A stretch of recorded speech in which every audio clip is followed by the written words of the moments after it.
lá não tivesse as mesmas oportunidades de vida que as minhas duas filhas vão ter, né? Mas eu sempre digo que isso não termina bem, né? Isso às vezes termina num estampido, no semáforo, né? Então, e aí dentro desse ciclo perverso que nós estamos vivendo, o político, quando entra, se aventura a uma eleição, a um pleito eleitoral, ele tem que te prometer uma solução penal. A sociedade recebe a solução penal, isso está sendo assim, ó, extremamente claro nesse pleito eleitoral, né? A sociedade acolhe como verdade absoluta a solução penal. E ela talvez assim, ó, talvez não. Eu vou tentar finalizar a pergunta com dois gráficos. Pega o gráfico de aprisionamento do Brasil.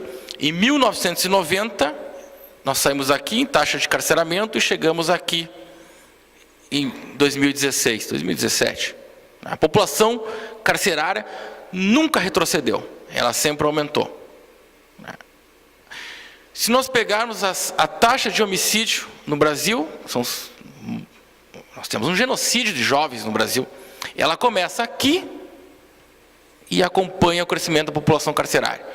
Isso aqui, no mínimo, assim, ó, não é uma resposta pronta, mas é uma luz. Opa, nós prendemos e continuam acontecendo os crimes. Então nós temos que olhar com uma lupa mais forte esse fenômeno, né? Como eu disse, eu sou bastante cético. Acho que o sistema vai estourar. Nós estamos perto do fim do mundo e o sistema estourando, nós, enquanto sociedade, já estamos pagando uma conta, que nós somos vítima. Eu tenho dito, quando me chamo de defensor de bandido no tribunal do júri, né, eu sempre digo, isso é um ato de insanidade, né, porque eu tenho duas filhas pequenas, né, eu venho do interior para morar em Porto Alegre, a vida que eu tinha no interior eu não tenho mais em Porto Alegre, eu saía passear com o cachorro a hora que eu queria. De noite, madrugada, eu costumo dormir tarde, né? Isso é um ato de insanidade pensar que alguém racionalmente é a favor de mais crimes. Agora, o que a Defensoria Pública tem, pelo menos a grande parte dos colegas que trabalham na militância da defesa criminal, tem se posicionado de uma maneira crítica. E se posicionar de uma maneira crítica é a gente investigar empiricamente o que está acontecendo. Frase bandido bom, bandido morto, não adianta, não resolve nada. O fenômeno tem que ser olhado com muito estudo. O fenômeno tem que ser olhado em marcos temporais razoáveis, porque uma norma penal... Vou dar um exemplo aqui, ó. Não sei, provavelmente tem algum policial aqui dentro. Mas presentear os policiais com uma qualificadora. Ponto, agora ninguém mais atira em policial.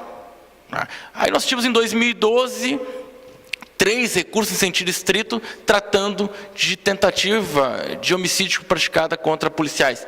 Grande parte de policiais militares. 2012, antes de dobrar a pena, né, dos homicídios contra policiais. Estou fugindo do tema aqui, mas já vou voltar. E 2015, né, nós temos essa qualificadora, a nova qualificadora do inciso 7, lá do 121. Nós estamos com mais ou menos 33, 35 recursos em sentido estrito. Ou seja, depois da qualificadora, como um toque de mágica, né, começam a atirar mais nos policiais. E aqui, opa, é um fenômeno que tem que olhar. Tem que ver, até inclusive, aqui entraremos no outro debate do Label Approach, como é que essa etiqueta está sendo distribuída a partir da qualificadora. Será que o legislador não criou uma nova etiqueta para casos que já existiam e não eram tentativas de homicídio? Então, mas tem que debater sem preconceito, tem que fazer um debate multidisciplinar, tem que acabar com a arrogância do mundo jurídico, achar que nós temos todas as soluções. Muitas soluções passam bem ao largo do sistema da justiça criminal. E só para voltar ao tema aqui, em relação à educação das meninas, eu tenho esse empoderamento, enquanto o cara vai lá e faz um funk achincalhando com o feminismo, eu tenho educado 2 feministas fervorosas dentro de casa, uma de 4 anos e a outra de 7 anos, né? Na minha casa nunca entrou a frase "isso é coisa de menino", né? Nunca entrou. Nós acordamos, eu e minha esposa, que isso não ia, é uma frase proibida lá dentro. Aliás, ao contrário, a frase que mais pode, que menina pode tudo.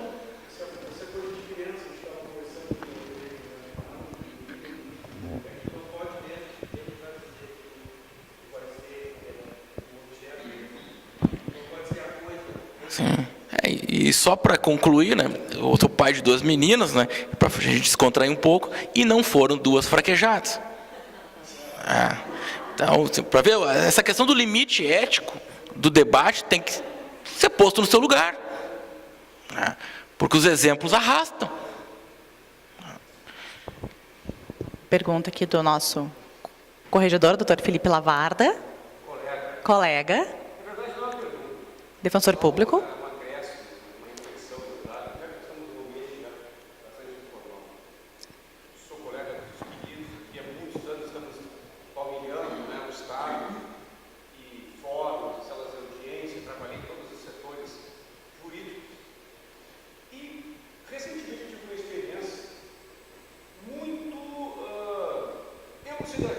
a respeito da falsa visão que o brasileiro, o que nós temos de nós.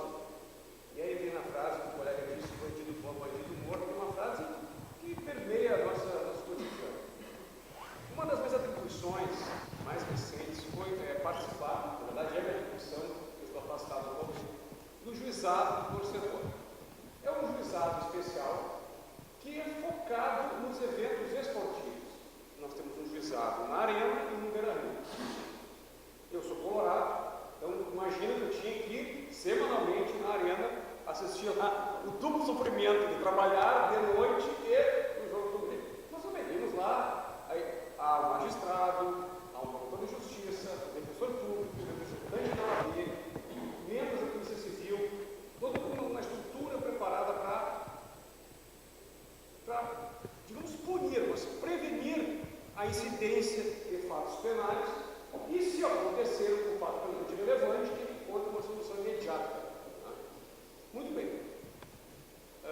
Nessa função de defensor, estava presente, e percebam que nós temos um público muito específico, torcedor de futebol. Nós não estamos falando de pessoas pobres ou ricas, de maragatos ou chimanos. É torcedor daquele clube naquele evento esportivo. Né? Então, afora o Grenal, tem um estádio com 95% de torcedores de um time e no máximo 5% da outra equipe. O que nos dá um perfil muito linear do público que já atua. O ponto de conexão daquelas pessoas é a paixão esportiva. Desimporta naquele momento qual a condição social que ele tem. E todos aqueles que foram flagrados cometendo algum ilícito penal diziam, para mim, numa conversa reservada, e depois para o magistrado, dizia, mas eu sou um cidadão de bem, eu pago meus impostos, eu não fiz nada errado, eu só fiz isso, coisa X. E aí, esta coisa X está tipificada na legislação penal. Aí eu dizia para o meu amigo, a tua conduta, infelizmente, está enquadrada na legislação penal. Então nós vamos ter que ir para a sala de audiência encontrar uma, porque para quem não conhece, os estádios são hipermonitorados. Né? Então, por favor, não ousem filmar baseado no estádio de futebol, porque vão ser filmados pelas 700 câmeras de alta definição que estão lá dentro. Não tentem fazer um pequeno furto, ou passar a mão na bunda de alguém, não façam, porque tudo vai ser filmado, esse filme enviado lá para o juizado, e a prova é instantânea, não existe alternativa. Então eu explicava todas as vezes, explicava para as partes envolvidas, homens e mulheres, nas ocorrências, e todos ficavam perplexos ao perceber que naquele momento ele era o bandido.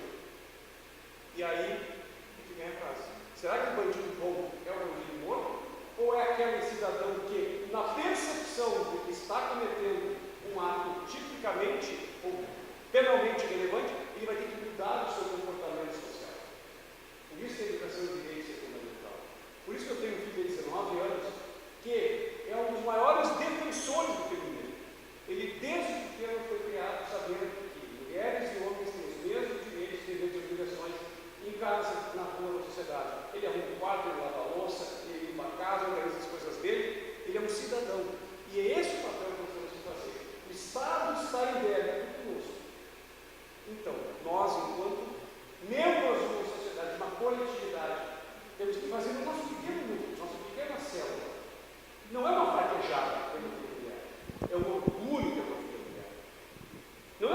privilegiada ter uma mãe trabalhadora.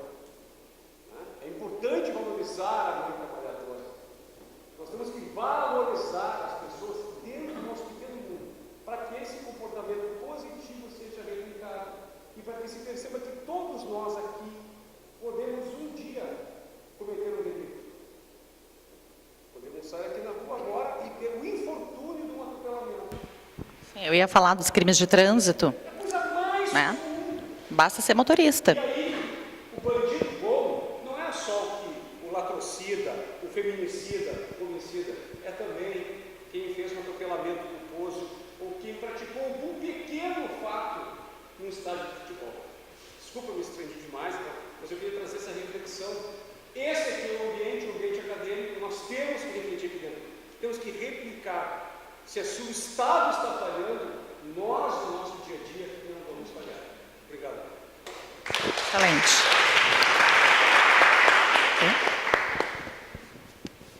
Vamos. Só para lembrar, cidadão de bem é o nome do jornal da Cruz. Exatamente. Perfeito. Ah, mas como é seu nome? Lá em cima. Vocês dois, ergueram a mão. Le-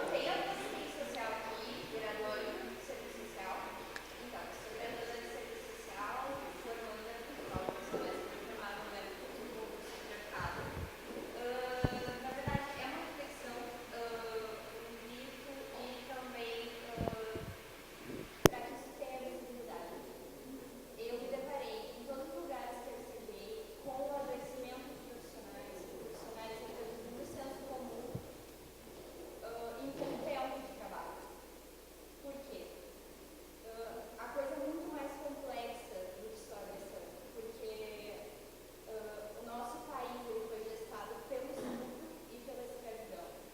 Longe assim de pensar num viés marxista ou qualquer coisa assim, a gente vive um Estado neoliberal, a gente vive uma crise e um Estado cada vez mais mínimo, que investe cada vez menos.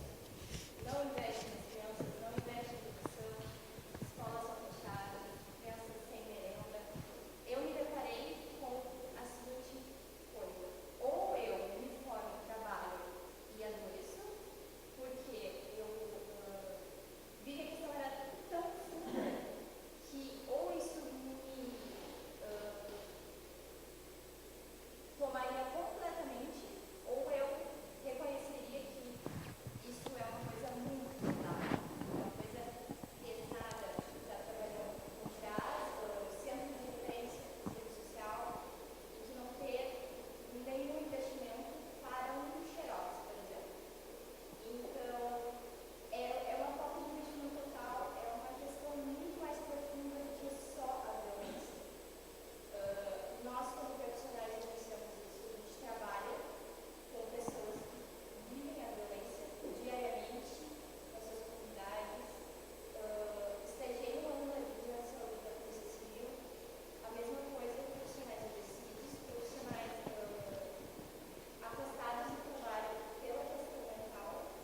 Então, assim, tudo é muito complexo. E eu acho que sempre vale lembrar que a questão é muito profunda. Então, a gente lida com a complexidade.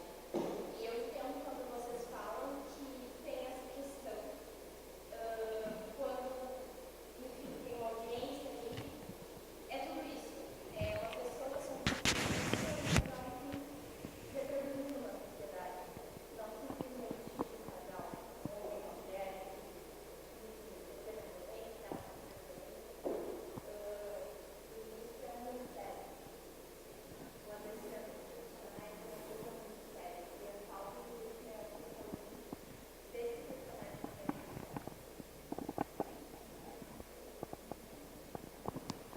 Obrigada por compartilhar conosco teu depoimento. Muito verdadeiro. O Gabriel quer fazer pergunta? Tá.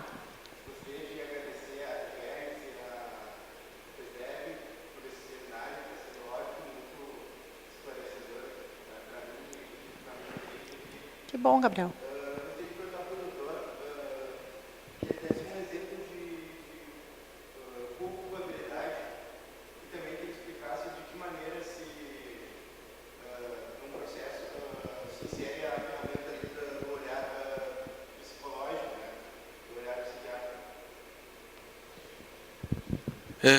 Bom, a questão da co-culpabilidade, nós vamos trazer para a dogmática penal, né?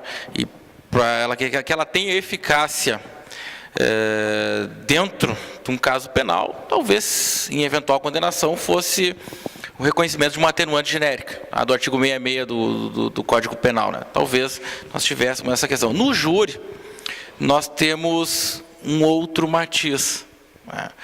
Por quê? Porque no júri isso está diante de um poder soberano que tem o poder, né, que tem a possibilidade, perdão pela redundância, de refundar, né, critérios legais para decidir aquele caso. O poder soberano pode perdoar. O poder soberano pode realmente acolher aquela pequeno relato ali de que o homem não sendo sozinho no banco dos réus, né, reconhecendo aquilo como relevante e afastar qualificador. Então, no tribunal do júri, há uma possibilidade de fugir um pouco mais da dogmática penal, né? Mas, tecnicamente, nos outros casos, com culpabilidade, talvez funcionasse como uma atenuante. Não sei se era bem essa a questão. Tem o segundo ponto da tua pergunta, né, que...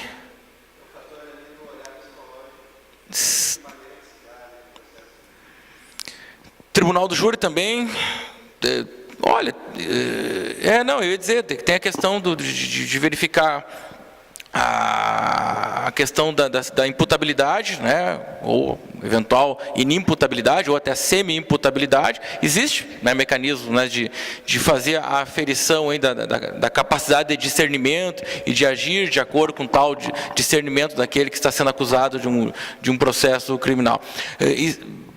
Só para encerrar, o processo permite essa troca de olhares com outras áreas do conhecimento. Eu lembro que num habeas corpus que eu fiz, em relação à prisão de indígena, né, eu lá pedia que se não reconhecesse a autoidentificação do acusado, né, que se fizesse um laudo antropológico, né, para determinar a condição de indígena dele. Então, é possível. Aquilo que eu falei, a arrogância do direito penal ela é grande, mas a gente consegue, eventualmente, trazer outros olhares para dentro do processo penal.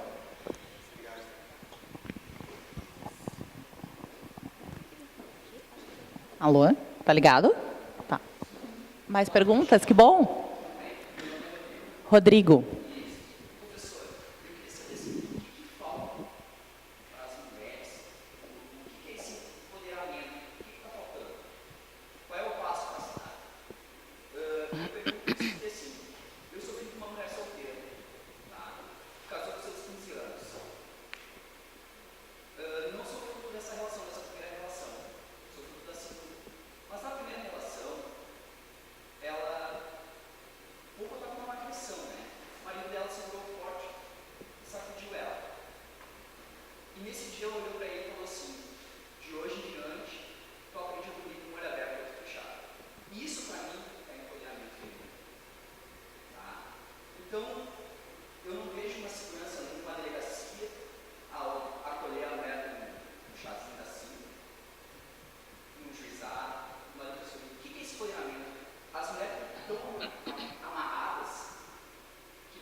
A pergunta para o Andrei, mas eu também quero responder depois, mas vai lá. Vamos emendar aqui.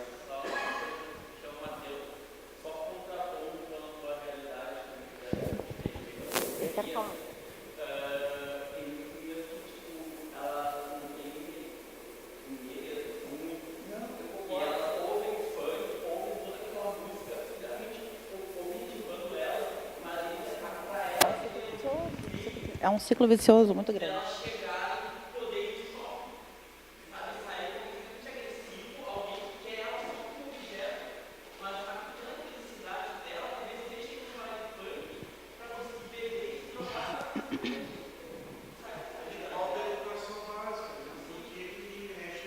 Eu vou abrir eu já vou responder assim, a minha explicação é bem rápida, que responde a vocês dois, antes de passar a palavra pro Andrei. É um ciclo vicioso muito grande, no qual as mulheres estão inseridas, e isso vem de berço, né? Vem do exemplo de casa, do pai, da mãe, do que ela cresceu vendo, né? E nós estamos falando isso de todas as camadas sociais, principalmente as mais baixas, onde o nível de escolaridade é menor, é inferior ainda, muito, né? E eu tive, assim, eu estudei em escola pública nas minhas primeiras séries, e estadual, né? Depois eu estudei no colégio federal, eu estudei no colégio de aplicação, e eu tive uma época que tinha uma matéria chamada OSPB, Organização Social Política do Brasil, que não existe mais nas escolas. Então, ali eu aprendi muitas coisas, e foi o meu primeiro berço do direito, assim, que eu aprendi essas questões políticas. Isso não tem mais nos colégios, hoje em dia. Né? Eu sou do tempo do primeiro e segundo grau, né? Hoje em dia é fundamental, ensino médio, né? Então, tudo mudou, né? Ou nada mudou. Depende do ponto de vista. Então, essas meninas vão crescendo, sem a questão é educação e informação. E aí, te respondendo, por que a mulher não tem esse empoderamento? Uma dessas etapas, desse ciclo vicioso, é essa questão. Falta de informação, falta de cultura, falta de conhecimento. E isso vai... Aí ela se envolve com homens, ela tem baixa autoestima, às vezes o homem pode estar num grau mais elevado de problemas psiquiátricos, pode ser um narcisista perverso, aí, né, existem estudos aprofundados sobre isso, mas a questão é, na prática, que tu perguntou, elas têm que ir na delegacia, elas não sabem resolver sozinha? Não, mas elas vão na delegacia e depois elas desistem da ação. O que é que acontece? 50% dos meus processos acabam em audiência naquele tipo de desistência, aquela chicana processual que a gente faz ali, aquele disfarce que a gente faz ali para inglês ver, que a vítima fica quieta, ou o depoimento dela não tem coerência com a denúncia e acaba absolvendo por falta de provas. Dependência financeira do homem. A maioria das mulheres não trabalham. Essas mulheres que são vítimas de violência doméstica, que chegam ao Poder Judiciário, que são os nossos processos que a gente trabalha na prática. Né? Apesar da mulher trabalhar e ter alcançado muitas coisas do nosso século, muitas ainda não. Então, a dependência financeira do homem faz com que esse ciclo vicioso se perpetue até a hora que se resolve, ou nunca se resolverá. Né? E ela está sozinha, e faz parte do ciclo vicioso. Porque uma também das características desse homem perverso é afastá-la do seu núcleo de apoio, dos familiares, amigas, etc., e a mulher se afasta. Existem muitas questões psicológicas, né, e psiquiátricas, que talvez um médico poderia explicar muito mais, né? A gente tem essa parte teórica, que respondem, né? É muito maior do que a gente pode imaginar. A gente trabalha uma pequena parcela que chega nas delegacias, como a Elisa falou, que chega a fazer a ocorrência, e essas ocorrências viram processos judiciais, chegando lá na audiência de instrução, elas não querem mais. E elas já fizeram as pazes. Ou já não precisa mais brigar por causa daquilo. Não sei se eu respondi, me meti, mas eu vou passar a palavra para o Andrei.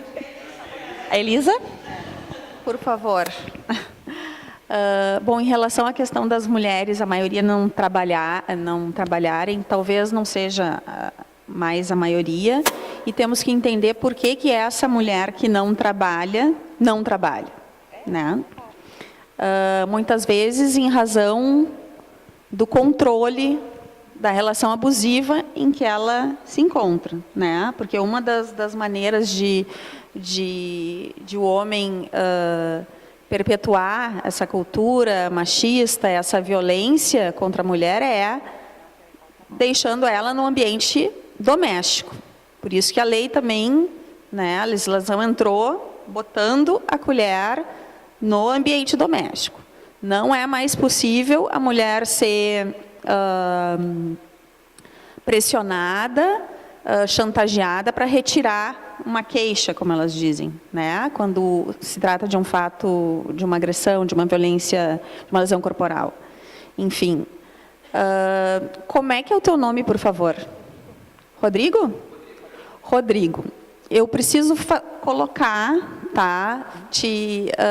Fazer uma provocação, Rodrigo, tá? Pela escuta que eu tive das tuas colocações. Em primeiro lugar, parabéns, porque tu teve uma mãe assim, né? Que tu cresceu, como tu disse, sendo filho de uma mãe solteira, empoderada, e que conseguia exercer a sua autodefesa e fazer ir atrás, né? Dos seus objetivos, se colocar na família, né? Na sociedade, enfim, de uma maneira empoderada. O que está faltando, né? Está faltando muita coisa, está faltando muita atitude, né? E agora a provocação que eu te faço é justamente de tu te escutar, tá? Como é que tu falou que a mulher poderia, que não precisaria recorrer à delegacia de polícia, poderia ser defendida por quem? Por ti, por um homem, né? Tu poderia se colocar como guardião e protetor das tuas primas, da tua mãe, né? Este é um pensamento que não contribui para essa equidade de gênero, né? E é cultural. E tu tá achando que tu está fazendo uma coisa boa, né? Protegendo, enfim, e está realmente, mas está também imbuído desse pensamento de que a figura do homem é superior, a força do homem é maior, as meninas, as primas não podem se proteger, né? Sozinhas. Nós darmos essas ferramentas para que as mulheres, as meninas cresçam defendendo, se colocando como cidadãs de direito, exercendo a sua cidadania, dizendo não e fazendo valer esse não, tendo voz, buscando a delegacia, enfim, a sua rede de apoio, isso é muito difícil. Por isso que é muito difícil e muito demorado também. É uma transformação cultural. É uma transformação da realidade social que a gente vive. Então, tu teve esse exemplo da tua mãe empoderada, mas essa é a tua realidade, né? A realidade de muitas mulheres é totalmente diferente, né? A vontade dela é viciada, né? Então, voltando só a questão da provocação, só é para te proporcionar essa reflexão sobre isso. O que eu quis dizer com o lugar que eu ocupo, né, de que eu tenho que proteger a minha mãe, as minhas primas, e o homem é que faz essa função, ocupa, né, esse estereótipo de protetor, né?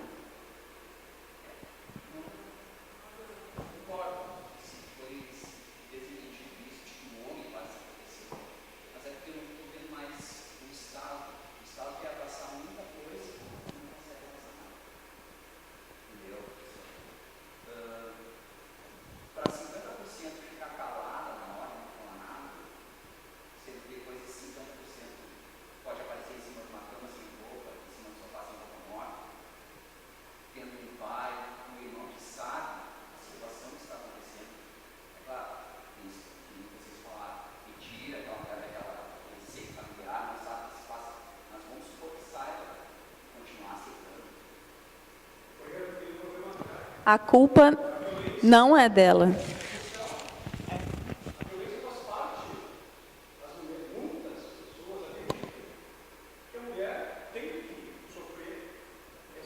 A própria mulher acredita nisso. A própria mulher não se reconhece como detentora, né, do direito à dignidade, à liberdade sexual. Ela mesma cresceu assim, se desenvolveu assim. Existe um grupo É um trabalho realmente de formiguinha. Nesses casos que eu relatei, que acontece na minha prática diária, no fórum ali, na defesa do juizado, né, da violência doméstica, desses casos que ela quer desistir e que não quer falar e está convivendo, está casada com o seu agressor, né, vamos dizer assim, a gente encaminha, a gente tem um folder, né, tanto da Defensoria Pública, a gente tem nosso centro de mediação das famílias, que é um serviço que a Defensoria dá então, né, respondendo a pergunta de outras pessoas, o que a Defensoria pode fazer? A gente tenta meios extrajudiciais de tentar conciliar essa família, de abrir a cabeça, de trazer para conversar, e o Judiciário também tem um setor psicológico, né, então fica uma rede de apoio, Judiciário, Polícia, Defensoria Pública, né, tentando manter essa rede de apoio ao redor dessa mulher para ela procurar. A gente não pode obrigar ela, né, até porque ela está vivendo com aquela pessoa que ela escolheu. A gente não pode pegar ela pelas mãos, porque então ela, né, tem lucidez, em tese, lucidez, está com a sua vontade viciada, está num ciclo vicioso muitas vezes. Muitas vezes não, há casos que ela está feliz, mas tentando te responder, existe, né, um apoio psicológico, ela é encaminhada para terapias que acontecem no fórum, para essas mulheres que estão mais vulneráveis, que são todas, né, mas que ela está nesse ciclo exatamente, quando a gente percebe de que ela está vivendo violência e que ela está desistindo porque ela está mergulhada nesse mar de problemas e ela não enxerga, a gente tenta encaminhar ela para o setor que vai poder ajudá-la melhor do que nós, né, que somos juristas, não somos psicólogos. Só uma colocação no juizado aqui de Porto Alegre, juizado da violência doméstica. Para encerramento. Tem 2 grupos, tá, de acolhimento de mulheres e grupo reflexivo de gênero. Então, que atende aos homens. Então, esse projeto é muito bacana e a meu ver, assim, é essencial para que esses conflitos não se repliquem, para que a mulher não rompa com um ciclo de violência e não, na próxima relação, não caia na mesma situação novamente, e para que o homem também entenda a sua posição, né, o que ele fez, o mal que ele causou e como ele pode se reeducar, né? Grupo reflexivo de gênero para homens, muito bacana. Sim. Bom, então estamos encaminhando para o nosso encerramento e convido então a nossa presidente da Associação dos Defensores Públicos, a DEPERIX, a doutora Juliana Lavini. Enquanto ela caminha, eu quero agradecer a presença de todos e a participação, o convite para eu participar neste evento. Agradecer também aos colegas André e Elisa pelas suas colaborações e passo a palavra, então, devolvo a palavra para a doutora Juliana. Bom, todo primeiro evento, ele sempre causa uma certa ansiedade, uma preocupação. No início, nós chegamos aqui às 7 horas, não tinha ninguém. Será que vão vir os estudantes? Será que não vão vir? Mas vieram. E eu estou extremamente feliz. Nós não só conseguimos realizar esse primeiro evento, tivemos um número razoável de alunos, mas nós trouxemos o tema da violência doméstica, a defesa da vítima, a defesa do ofensor para dentro da academia e nós criamos o debate. É justamente essa a nossa intenção, fazer com que a gente consiga refletir um pouco sobre essas questões de gênero, sobre esse problema da violência doméstica, e mostrar que sim, existe os 2 lados da moeda e ambos necessitam de proteção. A Defensoria Pública e a doutora Elisa, eu gostaria de agradecer e eu tive certeza que eu fui muito feliz nas minhas escolhas de convidar os 3 colegas para participar. Ela conseguiu mostrar aquele círculo vicioso e a necessidade de um olhar atento, de um olhar cuidadoso, de um olhar com acolhimento a essa vítima de violência doméstica. Ela exige, sim, uma visão diferenciada, uma paciência e exige que todos nós estejamos preparados para atuar na defesa da vítima, nessa conscientização da vitimização. E essa fala final, tu, Elisa, trazendo a reflexão de uma realidade das mulheres, me fez perceber exatamente que a tua fala na defesa da vítima foi extremamente relevante e o teu conhecimento e a tua percepção faz com que a gente tenha uma sensibilidade diferenciada na hora de refletir sobre o porquê que uma vítima muitas vezes se submete a toda aquela realidade, a todo aquele círculo vicioso. O Dr. Andrei também me deu uma grande alegria, porque quando eu convidei o Dr. Andrei, quando eu convidei todos os colegas a falar hoje aqui para vocês, eu só disse o tema, defesa da vítima, defesa do ofensor. Mas eu estava muito preocupado com os limites éticos da defesa do ofensor. E o Dr. Andrei começou sua fala falando sobre, primeiro, contextualizando, trazendo a realidade dos delitos contra a mulher, trazendo um processo penal, mas especialmente falando da necessidade de um certo cuidado, porque para defender um ofensor, dentro de um processo de violência contra a mulher, não há necessidade de, novamente, vitimizar aquela mulher. E esse é um cuidado, inclusive, que a nossa colega, a doutora Renata Tavares, do Rio de Janeiro, escreve e eu tinha trazido para falar. E a doutora Débora também veio aqui como debatedora, e por isso a minha escolha dos nomes, trazer colegas para que falassem aqui com vocês que atuam no juizado da violência doméstica, que estão ali presentes no dia a dia. E também veio e contribuiu com a realidade, com a prática também, que é vivenciada no juizado da violência doméstica. O que eu consigo concluir, e já encerrando, porque eu não quero transformar esse encerramento em mais uma palestra, mas eu como plenarista, nós, né, Andrei, quando vê, dá um microfone, dá uma plateia, a gente começa a falar. Educação em direitos. Educação em direitos é a palavra-chave. E é a Defensoria Pública que está prevista na Constituição com esse comando constitucional de educar em direitos. A educação é a saída, como foi bem dito aqui. É nós trabalharmos com a cultura da paz e é a Defensoria Pública quem trabalha com a cultura da paz. É nós apontarmos dados, que nem o Dr. Andrei trouxe, que não é o aumento de penas que vai solucionar o problema da criminalidade. Ao contrário, os números estão demonstrando que esse aumento de penas, esse enrijecimento do direito penal, causa apenas um efeito sedante da opinião pública, mas, em verdade, não resolve o problema. Eu poderia trazer mais inúmeras outras colocações, mas eu encerro dizendo que sim, em briga de marido e mulher, o Estado deve meter a colher, como trouxe a Elisa na sua fala. Sim, nós devemos ter um olhar atento à vítima de violência doméstica. Sim, nós devemos estar atento também à culpabilidade do Estado na defesa do ofensor. E esse olhar atento à Defensoria Pública, ela tem. E esse olhar atento da Defensoria Pública, que é o que nós gostaríamos de trazer para dentro da academia e mostrar para todos aqueles que estão estudando direito.